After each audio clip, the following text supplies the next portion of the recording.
The Crimson Nexus station drifted through the void like a particularly unsubtle threat, its blood-red hull plates catching starlight in ways that suggested its designers had consulted both architects and serial killers. Its blood-red hull plates caught the light of 3 dying stars, creating an aesthetic that screamed, "Abandon hope, all ye who dock here," in 17 different languages, though, honestly, most species got the message from the literal pile of derelict ships forming an artistic ring around the station's perimeter. The Nexus served as headquarters for the Hegemony Council, a delightfully unoriginal name for what amounted to the galaxy's most exclusive club of professional killers. Membership requirements were simple. Your species had to be capable of reducing other sentient beings to component atoms, preferably while maintaining steady eye contact. The application process involved fewer forms and more public executions, which at least eliminated the usual bureaucratic delays. 23 species held seats on the council, each representing a different flavor of evolutionary nightmare. There were the Vorthark, whose idea of diplomacy involved ceremonial disembowelment, the crystalline Shatterkin, who communicated through sonic frequencies that could liquefy organic tissue, the hive-minded Devourers, whose name required no further explanation. Each member species had earned their position through the time-honored tradition of making their neighbors very, very dead. For 3,000 years this arrangement had worked beautifully. The apex predators carved up the galaxy like a holiday roast, leaving the scraps for lesser species who were grateful to exist at all. It was a system based on natural order, evolutionary superiority, and the universal truth that bigger teeth meant better negotiating position, which made the approaching diplomatic vessel all the more amusing. The ship was laughably small, a mere shuttlecraft by hegemony standards, and painted in colors that suggested its occupants had never heard of camouflage. Worse, it broadcast identification codes, marking it as representing the human species, a collection of bipedal mammals from a backwater system that most council members couldn't locate on a star chart without assistance. Humans had been catalogued exactly once, during a routine survey mission that had classified them somewhere between mildly interesting and potential livestock. They possessed no natural weapons, no psychic abilities, no exoskeletons or acid blood. Their homeworld was a pleasant garden-variety planet that wouldn't challenge a particularly determined house cat, let alone a species worthy of galactic attention. The fact that they had somehow developed spaceflight was considered a minor miracle, like watching a particularly clever pet learn to operate door handles. And yet here they came, their tiny vessel approaching the most feared military installation in known space, with all the confidence of a creature that had never learned proper fear responses. The station's automated defense systems tracked the shuttle with the lazy interest of a cat watching a mouse walk directly into its mouth. Inside the Nexus, the council chamber hummed with predatory anticipation. The massive circular room was designed for intimidation, with each species delegation positioned on elevated platforms that showcased their most threatening anatomical features. Razor-sharp claws gleamed under the crimson lighting. Venomous fangs dripped appropriately. Psychic emanations crackled through the air like barely contained lightning. At the chamber's center sat the Judgment Throne, a chair that had been carved from the bones of extinct species and polished with the tears of the conquered. Today it held Supreme War Master Krex Thule, a Vorthark whose personal kill count had reached numbers that required scientific notation to express properly. The irony was delicious. Here sat beings who had conquered star systems, who had driven entire civilizations to extinction, who had made the very concept of mercy a forgotten relic of gentler times, and they were about to receive a diplomatic visit from a species that still used the phrase "please" and "thank you" in their official communications. The shuttle docked with a soft hiss that seemed almost apologetic compared to the usual arrivals, which typically involved ram speeds and weapons fire. Through the station's sensors, the council watched as the human diplomat emerged from the airlock. She was disappointingly ordinary. No battle scars marked her pale skin, no weapons adorned her simple black attire. She stood perhaps 2 meters tall, which was diminutive by hegemony standards, and moved with the unhurried gait of someone taking a pleasant stroll, rather than walking into the galactic equivalent of a slaughterhouse. The Vorthark delegation clicked their mandibles in amusement. The Shatakin's crystalline forms chimed with what passed for laughter among their kind. Even the usually somber devourers allowed themselves the luxury of anticipatory hunger, their collective consciousness already savoring the psychological breakdown that surely awaited this soft creature. After all, what could possibly go wrong? This was a human, a species whose greatest military achievement was learning to throw sharp sticks with reasonable accuracy. The Council had faced down cosmic horrors and emerged victorious. They had stared into the abyss of entropy itself and made it blink first. Surely they could handle one lone diplomat from a species that still celebrated the anniversary of successfully landing on their own moon. The chamber's massive doors began to open, their grinding sound echoing through the station like the growl of some primordial beast. Beyond them, the human diplomat waited patiently, her hands clasped behind her back, her expression one of mild curiosity rather than the bone-deep terror that was customary for first-time visitors to the Nexus. The galaxy's apex predators prepared to receive their guest. None of them had bothered to research what exactly humans considered polite dinner conversation. The human diplomat entered the council chamber with the casual confidence of someone who had clearly missed several important memos about appropriate terror responses. Her footsteps echoed against the bone-carved floor with a rhythm that suggested she was humming internally, a level of composure that immediately put the assembled predators on edge. Nothing that walked into this room should sound that relaxed. Supreme War Master Krexthul leaned forward on his throne, his 6 eyes focusing on the tiny figure below. His voice, when it emerged from his throat sac, carried the grinding quality of tectonic plates having a disagreement. You stand before the Hegemony Council, flesh thing. State your purpose before we decide whether your death will be swift or educational. The human tilted her head thoughtfully, as if considering the philosophical implications of the question. Ambassador Chen, representing the Terran Federation. I'm here to discuss humanity's application for apex predator status within the hegemony structure. She paused, then added with devastating politeness, "Thank you for asking." The silence that followed was the kind that made quantum particles nervous.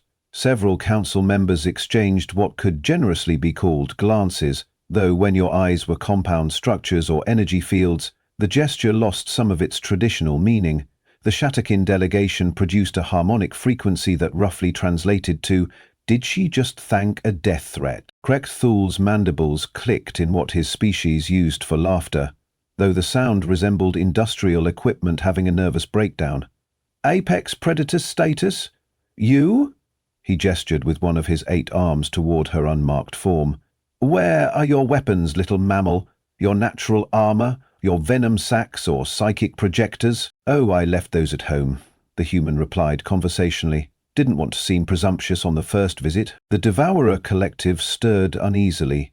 Their hive mind, which had successfully processed the fear patterns of 10,000 species, encountered something unprecedented: complete absence of intimidation response. The human's biometric readings showed the cardiovascular patterns of someone enjoying afternoon tea, not facing imminent dismemberment. War Master Vexai of the Shatakin rose from his crystalline platform, his form catching the chamber's crimson light and scattering it into rainbow patterns that had been known to drive lesser beings insane. "Perhaps a demonstration is required," he chimed, his words creating sonic frequencies that could shatter starship hulls.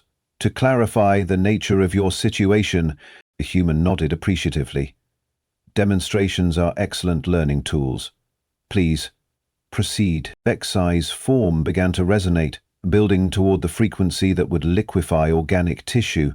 The sound grew from a whisper to a shriek that made the chamber's metal framework protest. Other council members leaned back, recognizing the prelude to what the Shatakin called acoustic dissolution. The human stood perfectly still, watching with the detached interest of someone observing a mildly engaging physics experiment. The frequency peaked. The air itself began to vibrate. And then, just as Vexai reached the critical resonance that should have reduced the diplomat to component molecules, she spoke. "Interesting technique. We studied similar principles during our research into brown note weaponization, though we found psychological applications more effective than physical ones." Her voice carried clearly through the deafening sound. each word precisely enunciated. The frequency modulation suggests you're targeting cellular cohesion rather than neurological disruption. Efficient but limited in scope. Vexai's resonance faltered.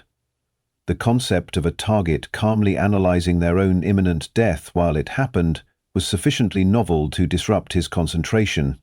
The killing frequency collapsed into confused harmonics.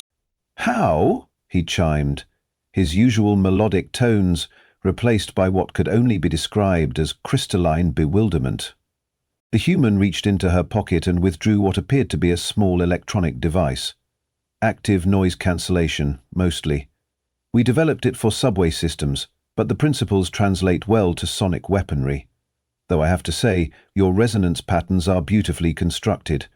Very elegant. A collective intake of breath swept through the chamber, though several species managed this feat without actually possessing lungs. The idea that prey could casually neutralize predator abilities using technology designed for public transportation was sufficiently absurd to require new categories of impossibility. General Thexmore of the Vorthak stood, his chitinous armor gleaming with the oils his species secreted before combat. "Perhaps," he clicked, "a more direct approach would prove illuminating."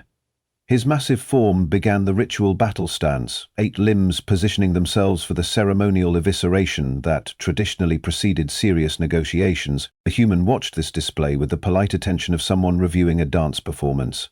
"The Vorthak ceremonial combat form," she observed. "We've studied your military history quite extensively. The Battle of Kepler's Edge was particularly instructive. The way you used ritual positioning to mask tactical maneuvering showed remarkable strategic thinking." Thexmore paused mid-stance.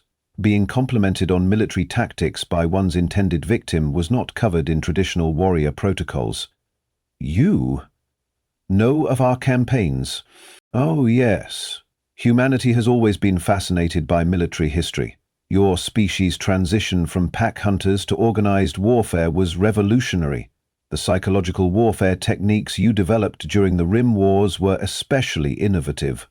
The human's tone carried the enthusiasm of a military academy professor discussing favorite case studies. "Though," she continued thoughtfully, "we did notice some interesting patterns in your combat doctrine.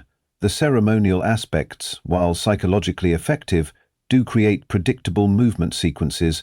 We've run several simulations on potential counters." The general's posture shifted almost imperceptibly.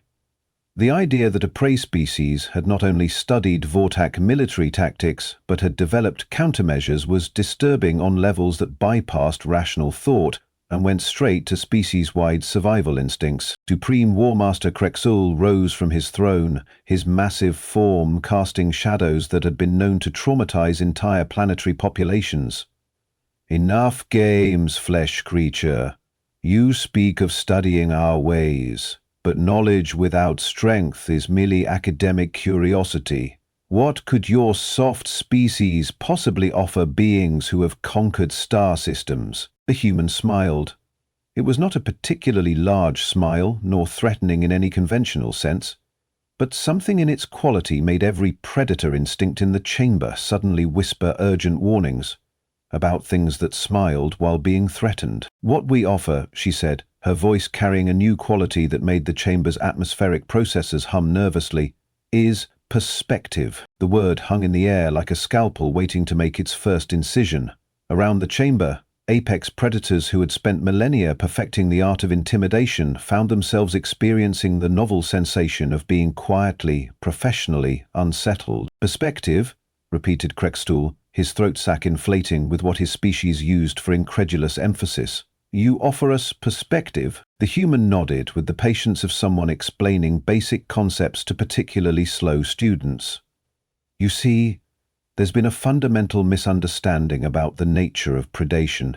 Your species, all of your species, operate under what we might call the apex predator fallacy." She began to pace, her movements casual but purposeful, like a lecturer warming to her favorite subject. The assembled killers found themselves following her motion with the uncomfortable attention of students who suspected the lesson was about to become personally relevant. Civil War. "You've all achieved dominance through what we term overwhelming force projection. Bigger claws, stronger armor, more potent toxins. It's impressive, certainly, but it's also, she paused, searching for the right word, limited. General Texmore's armor plates rattled with suppressed aggression. Limited? We have conquered civilizations that span star systems. Oh, absolutely, the human agreed cheerfully. Your success rate against other apex predators and conventional prey species is remarkable. But you've all missed something crucial about the nature of true predation. Her smile widened fractionally, and several council members found themselves checking their personal defense systems without quite knowing why. True predation isn't about being the biggest or strongest, she continued. It's about being the most adaptable, the most persistent, the most capable of turning any environment, any situation, any opponent's strength into your own advantage. The Devourer collective rippled uneasily. Their hive mind, which had assimilated the knowledge of countless species, began running threat assessment algorithms that kept returning error messages. Something about the humans' biometric patterns was triggering ancient warnings buried in their genetic memory. Consider your own evolutionary paths, the diplomat suggested. Each of you developed to dominate specific environmental niches. The Vorthark evolved in high-gravity worlds with metallic atmospheres, perfect for your exoskeleton development. The Shatterkin emerged from crystal cavern systems where sonic resonance was survival. The Devourers originated in resource-scarce environments where absorption of other organisms became necessary. She gestured around the chamber with an air of academic appreciation. You're all perfectly adapted apex predators for your original environments. But perfect adaptation has a price: specialization. Warmaster Vexai's crystalline form produced a discordant chime. What relevance do evolutionary origins have to current galactic dominance? Everything, the human replied, and suddenly her voice carried undertones that made the chamber's life support systems adjust their atmospheric mixture without being asked. Because you've all forgotten the most basic rule of survival. The environment always changes. She stopped pacing and faced the assembled council directly. Humans evolved differently. We didn't develop overwhelming physical advantages because our homeworld kept trying to kill us in new and creative ways. Ice ages, volcanic eruptions, climate shifts, asteroid impacts. Our planet was essentially a cosmic-scale survival course that lasted millions of years. The biological impossibility of what she was describing began to dawn on the assembled predators. A species that had survived multiple extinction-level events shouldn't exist. Natural selection didn't work that way. So we adapted, the human continued conversationally. Not to dominate one environment, but to survive in any environment.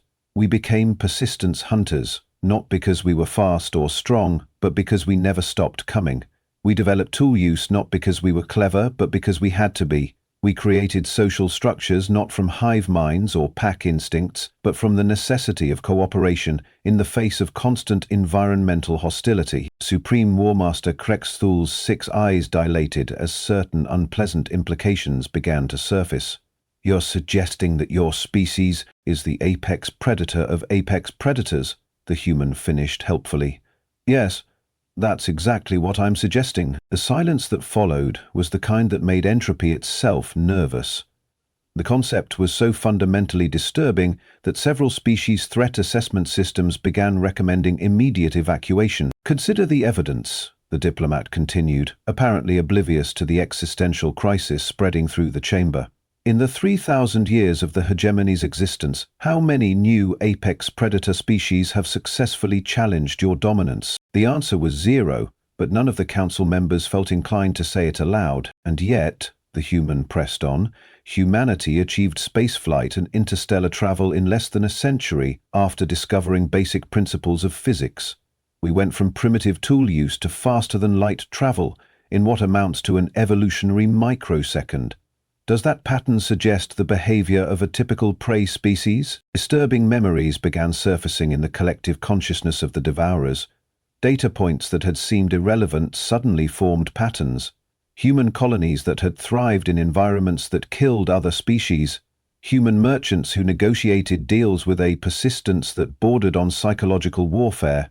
Human explorers who kept appearing in sectors of space that should have been uninhabitable. We've been watching, the human continued, and now her tone carried the weight of absolute certainty. Learning, adapting. While you've been maintaining the status quo through force, We've been developing solutions to problems you didn't know existed. She reached into her diplomatic pouch and withdrew a small device that looked disappointingly mundane, a simple crystalline structure no larger than her palm. This, for instance, is a quantum resonance disruptor. It can neutralize Shattuck's sonic attacks, disrupt Vorthak bioelectric systems, and scramble Devourer hive mind communications simultaneously. The device hummed softly, and suddenly every species in the chamber found their most fundamental abilities feeling uncomfortably uncertain. Technology isn't the real issue, the human said, casually pocketing the device that had just demonstrated humanity's ability to neutralize 3 major council species simultaneously. The real issue is psychological. You've all been apex predators for so long that you've forgotten how to recognize a superior predator when one walks into your territory. She looked around the chamber with the benevolent expression of someone delivering good news. The question isn't whether humanity qualifies as an apex predator. The question is whether you qualify to serve under our leadership. The reversal was so complete, so perfectly executed, that several council members experienced what could only be described as cognitive whiplash. They had entered this chamber expecting to intimidate a primitive mammal into submission. Instead, they were being politely informed that they had just been conquered by a species they had dismissed as livestock. "This is impossible," General Thexmore clicked, his voice carrying the hollow quality of someone whose worldview was collapsing in real time. The human smile became almost sympathetic. That's what every prey species thinks, right up until the moment they realize they're not the predator in the relationship. The cognitive dissonance in the chamber was so thick it could have been harvested and sold as a psychotropic substance. 23 apex predator species sat in stunned silence, processing the uncomfortable reality that they had just been intellectually hunted, caught, and prepared for consumption by a being they could have physically torn apart without breaking a sweat. Supreme War Master Krexthul made a sound that his species had never needed to develop, the verbal equivalent of a system crash. "You cannot simply declare yourself our superior. The hegemony operates on proven strength, demonstrated dominance." "Does it?" the human interrupted gently. "Because, from where I'm standing, the hegemony operates on the assumption that physical intimidation equals effective leadership, which would explain why your expansion has stagnated for the past millennium." She produced a small holographic projector that displayed galactic territory maps with the casual efficiency of someone who had clearly done her homework. "Your borders haven't shifted significantly in 800 years. Your member species are locked in territorial disputes that drain resources without producing meaningful growth. Your military doctrine relies on overwhelming force, which works beautifully against inferior opponents but becomes exponentially more expensive as conflicts scale upward." The data was accurate, and worse, it highlighted patterns that the Council had been studiously ignoring for centuries. The hegemony had become a victim of its own success, too powerful to be challenged by external threats, too rigid to adapt to changing galactic circumstances. Meanwhile, the human continued, humanity has established colonies in 17 star systems, developed trade relationships with 43 species, and created resource extraction operations in environments that your species consider uninhabitable, all in less than 2 centuries of interstellar presence. The hologram shifted to show human expansion patterns, and the assembled predators found themselves staring at something that defied their understanding of territorial conquest. Human settlements hadn't followed traditional expansion models. They had spread like a virus, establishing footholds in locations no sane species would consider valuable, then somehow transforming those marginal territories into thriving resource centers. "How?" General Thexmore asked, his voice carrying the hollow quality of someone whose professional worldview was being systematically demolished. "Adaptability," the human replied, as if the answer should have been obvious. "We don't conquer environments, we become part of them. We don't dominate other species, we convince them that cooperation serves their interests better than conflict. We don't maintain power through fear, we maintain it through indispensability." Warmaster Vexi produced a harmonic frequency that roughly translated to existential bewilderment. "This is not how predation works." "It's exactly how predation works," the human corrected. "You're just thinking too small. Physical predation targets individual organisms or populations. True predation targets entire ecosystems. And, gentlemen, ladies, and collective consciousnesses, you've just realized that you've been living in humanity's ecosystem for quite some time now. The implications hit the chamber like a cascade of falling dominoes. Human merchants had been present at virtually every major hegemony trade negotiation for the past 50 years. Human observers had attended council sessions. Human technical advisors had consulted on military equipment purchases. What had seemed like the gradual integration of a minor species into galactic civilization suddenly looked like something far more systematic. "You've been infiltrating us," the Devourer Collective stated, their hive mind processing the scope of the operation with something approaching admiration. "We've been integrating," the human corrected. "There's a difference. Infiltration implies hostile intent. Integration implies mutual benefit.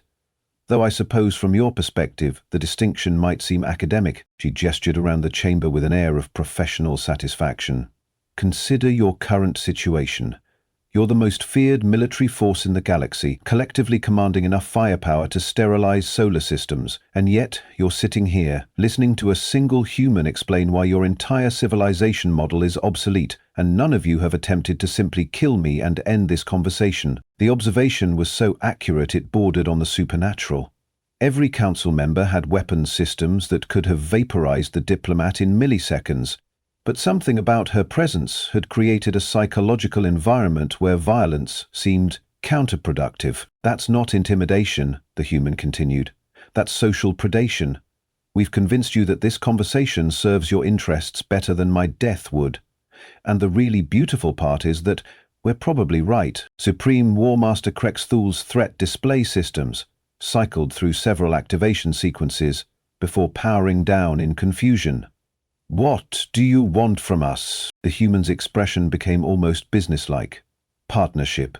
The hegemony has resources, established territories, and a reputation that opens doors throughout the galaxy. Humanity has adaptive strategies, technological innovation, and what we might call soft power projection capabilities. Together we could accomplish things that neither of our approaches could achieve independently." She paused, letting the offer sink in before delivering the final component of her psychological coup. "Of course, if you prefer to maintain your current trajectory, that's certainly your choice.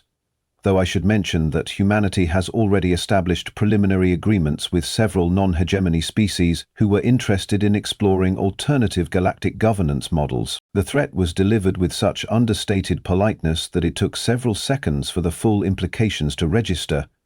Humanity wasn't just offering partnership, they were offering a choice between cooperation and obsolescence. "You're blackmailing us," General Thexmore observed, his tone mixing outrage with grudging respect. "I'm presenting options," the human replied, "though I understand that from your perspective the distinction might seem academic." The echo of her earlier phrasing was clearly intentional, and several council members found themselves appreciating the rhetorical symmetry despite their current circumstances. "Assuming we were to consider this partnership," Krexthul said carefully, "what would the operational structure look like?" The human smile became genuinely warm. "I'm so glad you asked. We've prepared a preliminary organizational framework that preserves existing territorial arrangements while optimizing resource allocation and strategic coordination." She produced another holographic display, this one showing command structures that looked suspiciously like human bureaucratic systems adapted for multi-species cooperation. The detail was impressive, the efficiency projections were compelling, and the integration timeline was clearly the product of extensive planning. "Where did you design this?" War Master Vexhai chimed, his crystalline form resonating with what might have been admiration. "Oh, we started working on it about 3 years ago," the human replied casually. "Right after we realized that the hegemony's expansion had plateaued, and you'd probably be interested in exploring alternative approaches to galactic influence." The chamber fell silent as the full scope of humanity's strategic planning became clear. They hadn't just walked into the apex predator's den. They had been maneuvering the apex predators toward this exact conversation for years. "So, let me see if I understand this correctly," the Devare Collective said slowly. "You identified our civilization as a potential asset, spent years positioning yourselves as indispensable partners, then arranged a diplomatic meeting to formalize an arrangement that benefits both parties, while establishing humanity as the senior partner in the relationship. That's a remarkably accurate summary, the human agreed. And you accomplished this without firing a single shot, conquering a single world, or issuing a single direct threat. Violence is so inefficient, the human observed. It destroys the very resources you're trying to acquire. Much better to convince people that cooperation serves their interests. Supreme War Master Krex Thule looked around the chamber at his fellow council members, then back at the human diplomat who had somehow transformed from insignificant prey into galactic chess master in the span of a single conversation. "Well," he said finally, his voice carrying the tone of someone acknowledging a masterful performance, "I suppose we should discuss terms." The human's smile was radiant. "Excellent. I think you'll find our proposals quite reasonable." And in that moment, as the galaxy's most feared predators began negotiating the terms of their own voluntary subordination to a species they had dismissed as livestock, the universe demonstrated once again its profound appreciation for irony. The apex predators had indeed received their diplomatic visitor, evaluated her thoroughly, and reached a unanimous conclusion about her qualifications. They had decided to follow her home. After all, when you encounter a superior predator, you have essentially two choices: become prey or become pack.